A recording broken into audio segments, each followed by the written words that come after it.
Hello and welcome to our latest HR on the Offensive live stream, which we do every single Tuesday, talking about all types of things in the world of HR. Today, I am joined by the fabulous Charlie Frost. Hello. How you doing? You all right, mate? Good, thanks. Interesting one, this one, because we've titled it AI, What's the Fuss About? And I wanted to get kind of your sort of insight. So for those of you just listening in, Charlie is one of our consultants. He is also a bit of an AI specialist, or we're building him up to be a bit of an AI specialist. So at Lace Partners, we're very conscious that there are lots of conversations happening right now about AI, not just in HR, but across businesses. So what we've done as an organization is we've started to really lean into, okay, how is this going to impact HR? What sort of difference is this going to make? So what we thought we'd do today is just take maybe 5, 10, perhaps 15 minutes to get Charlie to just give us a little bit of insight on some of the stuff that we've been hearing about in the AI space. But let's kick that one off, Charlie, just with a first kind of top line overview. Like, as I said, we've called this AI in HR, what's the fuss about? Can you just give us a little bit of an overview as to some of the stuff that we've been learning about? Yeah, thanks, Chris. So I think it's interesting. AI is a topic. There's quite a lot of big numbers being thrown around, which I'm really not a fan of, because to you and me and to everyone, unless you're in that space, the big numbers don't mean a lot. I mean, the one that stands out and has been reported on a lot is that McKinsey have analysed 60 use cases of AI, and they've estimated that there's about 3 trillion annually in value that could be generated from these 60 use cases alone. What does that mean to you and me? Would it be any difference if it was 2 or 4? Not particularly. Yeah. So what I'm much more of a fan of is speaking about the tangibles, or things that we can relate to more. And I think there's 2 areas that really stand out as to why we should be looking at AI in HR and what the fuss about. The first being that the barriers to AI now compared to even just a few years ago are very low. Yeah. So for personal use, any of us can go and use ChatGPT online. And I do regularly. We do. Yeah. And so the barriers are really low. So we can be using them in our work life and personal life, and the data is showing that we are a lot. So that changes things. Also, almost more importantly, is that it's being discussed in the boardroom and executive level from internal boards, also investors. They want to know what are HR functions doing in this space, because ultimately they can see that there is value generation opportunities, but also cost saving. So in today's time, there's a lot of appeal to looking at AI to answer some of the problems that they're coming across. So I think for those 2 reasons, those are the areas that actually, especially the HR functions, a lot of the challenges that we're hearing, that actually AI should be part of that conversation, be start the thought process. Yeah. Do you think that from the conversations that you have with clients, or when we've been to conferences and stuff, do you think, because I've heard this and I've seen this even as much as last year, but beginning of this year, people saying, like, how's it actually going to impact me? Like, what's the day-to-day impact of my life? Are you still hearing that when you talk to clients? Is that still the buzz? Because as you said, we had the world of ChatGPT. It's now kind of become a little bit more of everyone knows about it, but people are still are they still excited about it? Are they still thinking it's going to change their world and their life and working life? I think so. I think we've all seen that it is going to become a big part of our world. I think there'll be a point soon where we start to get to this, it's already being talked about, where we start to have AI as a co-pilot in our world. A lot of the tech providers that we speak to and a lot of the clients, that's the direction that they're talking about. And that is still a bit of a way off to getting to that position regularly. I think what's important, though, and as you say, everyone's talking about it now. What's happening now? How's it going to impact me now? There's an interesting concept I'd like to bring in called Amara's Law, which is that, and this is not just for AI, this is for other tech concepts, is that people often overestimate its impact in the short term. They think it's going to solve everything, or they think it's going to take their job, or they think it's going to do a huge amount in the short term, but they underestimate the impact in the long term. So they think, once they get over that wave of actually it's not replaced my job, I'm still working, I'm using AI, I'm still here, it's actually making me better, they underestimate that actually in the short term, behind the scenes, it's having a much bigger impact.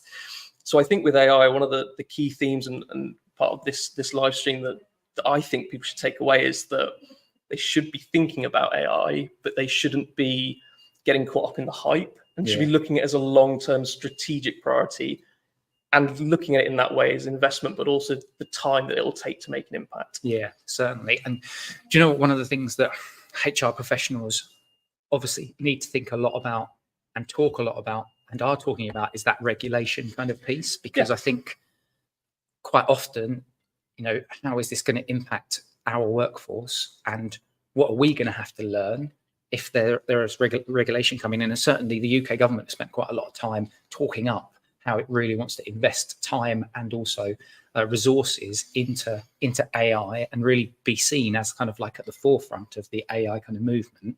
So can I just get, just from your perspective, a little bit of intel for people listening in, just around what kind of regulation is happening at the moment?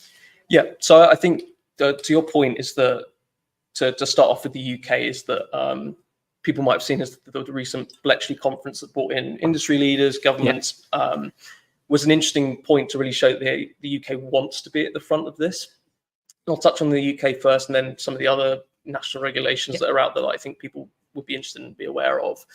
The UK published a white paper last year and was quite ahead of the curve to get out its initial view, and has more recently conducted a consultation on a framework that they've released in the last few weeks and months. What the UK's position is, interestingly, is it's not set up an independent regulatory body that's separate. What it has done is it wants to build a framework to support the existing regulators, so Ofcom, FCA, and such. And rather than having an independent body, help those bodies regulate within their industry and create specific regulations or policies to support those specific use cases. What they are doing also is introducing this, I think, £10 million fund to help upskill those regulators, because the challenge with whether it's HR functionals or regulators, what we can all be completely transparent and say is this is all new to all of us. And very few people, unless you've been in this space, have the experience really on what is going on behind the scenes or how to regulate this effectively. What a lot of people are saying, though, is that amount is quite small, and that's quite a big challenge for these organizations that already have their challenges to suddenly come up with new ways of regulating AI specific to their industry. But it's an interesting approach, and what the UK government has put out, and very much the position they've taken, is that we don't fully understand this yet, so we don't want to stifle innovation by regulating something until we fully know what is the best approach. So the position they're taking is more heavily on the protecting innovation. On the flip side, the EU has come out with the Artificial Intelligence Act, which is, I think, the kind of counter to it, and on the other side of the kind of the position on innovation versus kind of safety and averting risk. And what the Artificial Intelligence Act is, think of it as the GDPR for AI, and it is likely to be a really prominent thing that organizations will have to grapple in the next few years, and it comes into effect in 2024 in a staggered phase until 2026 when it'll be fully in. The headline is that breaching this regulation around this AIA is potential for up to 35 million in fines, or 6% of an organization's annual revenue. So it's in that same bracket as GDPR. That sounds very GDPR-like, doesn't it? Exactly. In terms of what they do with the data protection side. What the framework talks about is that it's a risk-based framework. So what it does is it designates all AI systems with a risk tier. If they are high risk, which is anything that would be falling under HR, payroll, so anything that we would be talking about, that would fall under this high risk category because it's affecting people and their work. It has to be registered on this EU database. You'd have to submit it as this is a system that is driven by AI, or these are the AI features that sit underneath it. And as a part of that, there needs to be a risk assessment completed. You need to show that you're being proactive in monitoring. You need to have human oversight.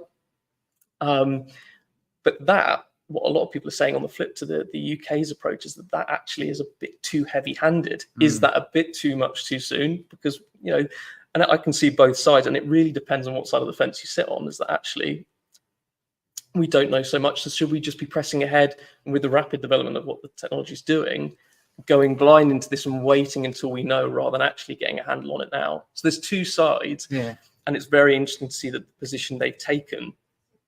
And then there's also the US, which is the algorithmic of the AIA, which is sort of in the middle and is a bit looser. And all it requires is that organizations, if their AI system impacts housing, education, or employment, that organizations conduct a privacy impact assessment. So it's around data privacy, but specific to AI systems and not algorithms. It's less robust, and it's been in place for a bit of time, but it's less stringent than some of the other regulations. But I think the important thing to say is that regulation is ever changing like the technology and will need to. So this is a space that we'll be watching, but I think organizations should as well, is that this will not be static. Yeah. And thinking about this now, and especially the requirements that organizations, HR functions will play a big role in this. The role that they all need to play to make sure that their HR process and the systems they've already got in place or that they will be putting in place, they can monitor them effectively and comply with these regulations. I think that's a really important area that we're going to see a lot of discussion in the future. Yeah, and I mean, there's a lot there that you've just obviously given our watchers, listeners. There's a lot to take in. I guess the key thing, as you kind of highlighted as well there, if you think about multinational organizations like the ones that we work with, you've just given an example of, EU and the way that they're looking at doing it, the UK and then the US. But I could work in a HR function for a global team, and I'm thinking, blimey, what do I need to know?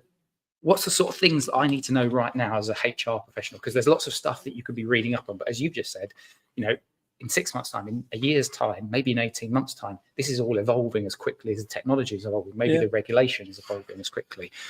So I guess just kind of for us to wrap up today's show, and I've just put the question up on the screen, it's almost, if I'm a HR professional right now, what are the things, do I need to actually now be reading reams and reams of text about legislation and how it's going to impact and what the people impact is going to be as well? Or what's the sort of things that you'd recommend we start looking at now as HR professionals? Yeah, and I think to answer your question is that they need to be aware of it. I think at this stage, there will be teams looking into that regulation in detail, but I think there are other things, especially that HR functions should be doing in the meantime. I think one of the important things is to be aware of, and some people will know this and some won't, but what organizations do need to be more proactive about is that employees are actively using these tools already, but not necessarily knowing how to use them correctly. Yeah. So there's a really interesting piece of data from a report by Oliver Wyman that said that 85% of employees, they surveyed, I think, 30,000 employees, and 85% of those employees said that they had input proprietary company data into AI tools in the last 3 months over a 3-month period. So I think that highlights that actually people are using these tools because of those low barriers that we talked about, and actually they need to be more proactive in getting a handle on this and not just think about it as, actually, we don't understand this as much. People might not be using it because we haven't put a tool in place, but these tools can be accessed. So I think internal policy is one way to tackle that, but it's more than that. I think it's being proactive, and I don't want to delve too much into this because this is something that we're going to touch on in a future blog or podcast. But thinking about how to control the messaging around AI, not control it in terms of stop the use of it, because you don't want to stifle the innovation, but getting on top of how people are using these tools in the day-to-day and being able to reduce risk, being pro-innovation, but managing the risk side. I think there are some areas that people, as I said at the start, should be looking at this as a long-term journey in a strategic area, that there'll be a lot of potential work around job design and the impact on how our roles will change and how organizations need to think about that as a capability, how they can redesign work, because as much as people fear it, we are unlikely to suddenly all be out of a job. It will be how we can pivot and augment to use these tools differently. So how can organizations maintain that human capital knowledge they have, but think differently about what role they interact with tech? So a big part to go with that is around upskilling and reskilling. Yep. So we're all in the same boat, that we are learning as we go. How can organizations bring in the right training and learning around AI specifically, but the kind of adjacent capabilities? So if HR wants to leverage AI to the best of its ability, moving to a position where a lot of organizations are already here, but AI will supercharge it even further, is data-led decision making. So you're taking all of these brilliant outputs from AI, but how can you use them in the right way, and how can you change the way you're using data to make decisions? I think that's really important. But the kind of takeaway, I would say, for HR professionals at this stage is to be more proactive in how you're looking at AI and think of it strategically, but not get caught up in the hype. Don't think, I've talked to other people that are already implementing AI. Some people are already using it here, because everyone's at a different starting point of what they've implemented already or their maturity level, but to just look at it as a long-term journey and to start planning in that space. Yeah, I think that's a really, really good point, and a good one to end it on as well. So Charlie, thank you very much for joining me today, giving us that little bit of a snippet. What we'll do is we will come back and we'll give you another update perhaps in a few months' time as the thinking evolves in this space. And that's really what we want to do with these live streams, is just to provide sort of up-to-date, latest sort of things that we're learning, but also implications for the HR function. So thank you very much for joining us. I hope you've enjoyed our quick sort of live stream, and yeah, we'll see you next Tuesday when we do the next edition of the HR on the Offensive Live. So thank you very much. Thanks.